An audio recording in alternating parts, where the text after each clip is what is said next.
Well guys, hi, good afternoon and beat the speed. मैंने इस competition देखा and यार इसकी बहुत ज़्यादा ज़रूरत थी।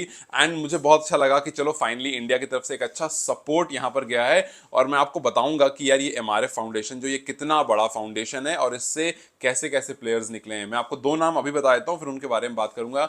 ये वो फाउंडेशन है जहाँ ब्रेटली जैसे गेंदबाज ट्रेनिंग करते हैं। ये वो मतलब जब खेलते थे, ये वो फाउंडेशन है जहाँ इरफान पठान जैसे गेंदबाज ट्रेनिंग करके निकले हैं। तो ये बहुत बड़ा फाउंडेशन है और एक दो नाम गिनाए मैंने, अभी आपको और आगे नाम बताऊंगा तो आपको पता चलेगा कि ये फाउंडेशन कितना ज्यादा बड़ा है। और यहां पर अगर आपके एक तेज गेंदबाज को आने का मौका मिलेगा तो ये कितना ज्यादा इंपॉर्टेंट हो सकता है। ठीक है, सबसे पहले कंपटीशन के बारे में बात करते हैं और फिर आपको मैं हमारे फाउंडेशन के बारे में साथ साथ बताता हुआ चलूंगा। एंड देन विल सी कि how much required this competition was. सबसे पहले जब हमने वर्ल्ड कप के मैचेस देखे, जब हमने देखा कि हमारे प्लेयर्स बाहर जाकर के क्रिकेट खेल रहे थे, तो एक चीज हमें समझ में आई कि भाई हमारे पास वो स्पिन डिपार्टमेंट तो है। अगर आप हमें स्लो कंडीशन में, स्पिनिंग कंडीशन में भेजते हो, वो हमारे पास है, उसकी टेंशन बिल्कुल नहीं है। हाँ, हमारे पास पेस बैटरी जो है उसमें थोड़ी सी जरूरत है। और ये बात मैंने, ये बात बहुत सारे लोगों ने कही, ये बात मैंने एंड्रयू को बात करते हुए देखी थी। उन्होंने भी कहा था कि यार पेस पर थोड़ा सा काम करने की जरूरत है। और एक्चुअली में यहाँ से अगर कोई हमारे फाउंडेशन जैसे जैसे में जाता है तो it's gonna be very very good. और दो तीन प्लेयर एक्चुअली में, मतलब एक तो प्रदीप है, हालांकि उनकी मतलब थोड़ी सी, ऑल्दो मुझे नेपाली नहीं आती है, बट जितना मैं वीडियो देख रहा था मुझे समझ में आ रहा था कि कुछ जिस तरह का एक्शन है, जिस तरह का उनका पैर का मूवमेंट है, जिस तरह से वो लैंड करते हैं, लैंडिंग वहां पर शायद कोच ने थोड़ा इशू बताया। And the best part was कि यार आपके खुद फॉर्मर प्लेयर्स जो हैं और जो नेपाल ए टीम को देखते हैं वो वहां पर आए हुए। इट मीन्स कि दे आर वेरी सीरियस। ऐसा नहीं है कि कोई रैंडम टैलेंट हट, इंडिया में बहुत होते हैं पता, रैंडम टैलेंट हट होते रहते हैं। कोई भी उसमें सेलेक्ट होता है, कोई कहीं जाता है, कोई भी आगे नहीं आता है। वो छोटे मोटे टूर्नामेंट्स खेल के 5,000 10,000 20,000 रुपए कमा करके वापस अपनी लाइन पर चले आते हैं। But this is very very prestigious, क्योंकि ये ऐसे एसोसिएशन से जुड़ा हुआ है चेन्नई में, जहां के डायरेक्टर ग्लेन मैग्रा हैं, ऑस्ट्रेलियन ग्रेड ग्लेन मैग्रा। अगर आप फास्ट बॉलिंग और एक्यूरेसी की बात करते हो तो ग्लेन मैग्रा से बेहतर शायद कोई नहीं होगा। मैंने खास कर एक्यूरेसी वर्ड यूज किया बिकॉज एक्यूरेसी में मैग्रा से ऊपर कोई नहीं है। ठीक है, तो और ये वही फाउंडेशन है जहां ब्रेटली जैसा गेंदबाज ट्रेनिंग कर चुका है। ये वही फाउंडेशन है जहां से इरफान पठान, श्रीशांत, आरपी सिंह, मुनाफ पटेल, ये जितने इंडियन बॉलर्स, जितने इंडियन पेसर्स हैं ना, सब यहीं से निकले हैं। यहाँ आकर के सारे ट्रेनिंग कर चुके हैं। इनफैक्ट बहुत पहले जब सचिन तेंदुलकर ने, मतलब क्रिकेट शुरू शुरू का फेज था उनका, तो उनको भी थोड़ा सा मतलब सूर चढ़ा था तेज बॉलिंग करने का, तो वो भी यहीं आकर के प्रैक्टिस कर, बिकॉज एवरीवन नोस कि यार ये बेस्ट फाउंडेशन है। यहाँ अगर आपको थोड़ा भी फास्ट बॉलिंग का कुछ मतलब समझना है, करना है, तो आपको यहाँ आना पड़ेगा। और इस वजह से सचिन भी यहाँ आए थे कि यार थोड़ा ट्राई करते हैं, बट उनको समझ में आ गया था कि नहीं यार, बेहतर ये है कि मैं बैटिंग में फोकस करूं और वो मेरा फॉर्टे है, तो फिर वो उधर की तरफ चले गए थे। लेकिन इस तरह के बहुत सारे बॉलर्स, खुद ग्लेन मैग्रा जो हैं, और ये बहुत पुराना फाउंडेशन है, और ये फाउंडेशन जो एक ऑस्ट्रेलियन प्लेयर के द्वारा फाइंड किया गया था, और वही इसको देखते थे। 2012 के बाद ग्लेन मैग्रा इसके डायरेक्टर बन गए। तो ये कोई इंडियन, ऐसा नहीं कि इंडियन फाउंडेशन है या इंडियन रेस्ट्रिक्टेड, ये ऐसा फाउंडेशन है जहां से बड़े बड़े बॉलर्स निकले हैं, जहां से मैग्रा, ब्रेटली, आसिफ और इस तरह के बहुत सारे बॉलर्स ट्रेनिंग करके जा चुके हैं। और इसमें आप मिचेल जॉनसन भी एक नाम है, मिचेल जॉनसन भी एक नाम है जो इसमें आकर के ट्रेनिंग कर चुके हैं। सो इनसे आपको ये तो अंदाज लग गया होगा कि ये कितना बड़ा फाउंडेशन। और इन सात में से एक प्लेयर को यहां आकर के ट्रेनिंग करने का मौका मिलेगा to understand the speed, to understand कि भाई आपकी लैंडिंग, आपकी रिलीज, आपकी बेसिक चीज़ों में क्या क्या डिफरेंस हो सकता है और कैसे उसको इंप्रूव किया जाता है। आई एम होपिंग कि आने वाले कुछ साल में नेपाल एक बहुत बड़ा फास्ट बॉलर जनरेट करने वाला है। बिकॉज कुछ जो हमने ट्रायल्स देखे, हमने ट्रायल्स में देखा कि जैसे प्रदीप के बारे में बात कर रहा हूँ या फिर जैसे राहुल के बारे में बात करूँगा, Rahul Kumar Yadav is a young guy. 120 के आसपास की स्पीड अगर आपके 14-15 साल में आती है, इट शोज कि अगर आपको प्रॉपर डाइट, इट शोज कि अगर आपको proper training, proper gym and everything, और फिर उसके बाद आपको अच्छा असिस्टेंस मिलता है, अच्छे कोचेस मिलते हैं, तो ये 120 जो है 5 साल में कहीं भी क्लिक कर सकता है, मतलब लिटरली कहीं भी क्लिक कर सकता है। And you have that extra benefit of slinging action. हम देख रहे हैं किस तरह से बीते कुछ साल से स्लिंगिंग एक्शन को लेकर के बहुत सारी बातें हमने देखा कि भाई मलिंगा जब आए उन्होंने किस तरह का क्रेज फैला दिया। हमने देखा पथिराना किस तरह से अपनी स्पीड और अपनी यॉर्कर को एकदम एक्यूरेट करते जा रहे हैं धीरे धीरे, और जब वो सीएसके से खेलते हैं तो ही इज डिफरेंट पथिराना।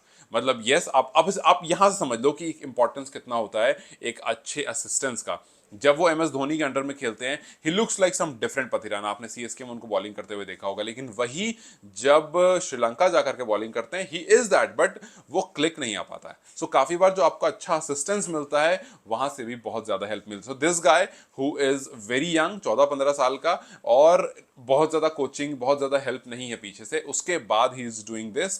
तो आई एम प्रिटी श्योर कि अगर इस पर ध्यान, और मैं जिस जब ये देख रहा था, coaches were convinced, both Ali and your head coach of I, क्या नाम है, नाम भूल रहा हूँ उनका, तो सम मला I guess, I am sorry मैं नाम भूल रहा हूँ।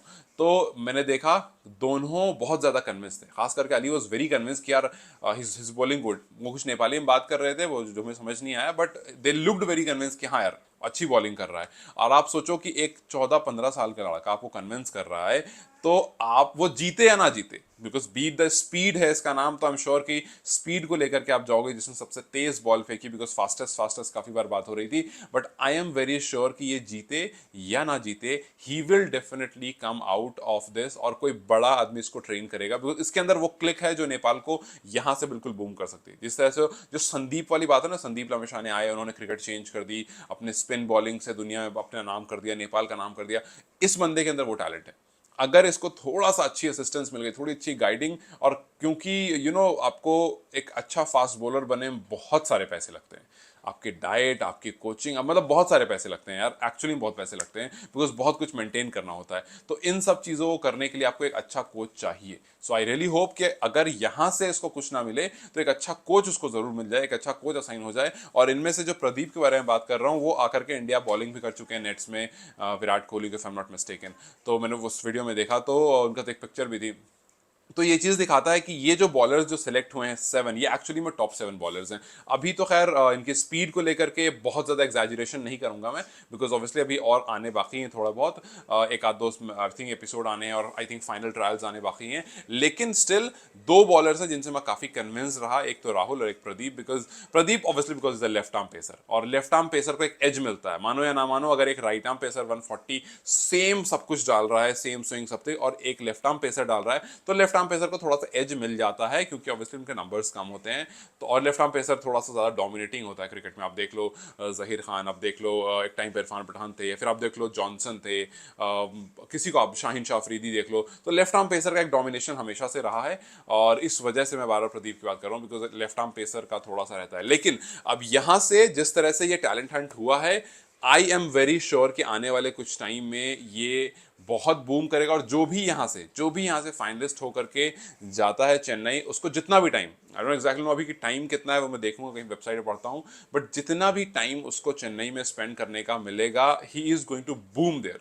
वहां पर कोचेस जो मिलेंगे, वहां पर जो डाइट मिलेगी, मतलब वहां पर जो कुछ भी मिलेगा, वहां से बहुत ज्यादा हेल्प मिलने वाली है। और मुझे ये चीज अच्छी लगी कि चलो यार, इंडिया ने शुरुआत तो करी, इंडिया ने सपोर्ट को शुरुआत तो करी, अब यहां से मिल करके जो लिंक बनाए, आई होप कि ये आगे और ग्रो करे। लेकिन I am looking forward to this, I am very much looking forward to this, and I am very sure कि this guy Rahul, who is too young, who is throwing, I mean bowling by 120 kilometre per hour, ये बहुत जल्दी आपको 125, 130, 140 click करने वाला है, because इसके अंदर वो स्ट्रेंथ है। एंड लीन बॉडी जो होती है ना, वो बहुत ज्यादा हेल्प करती है।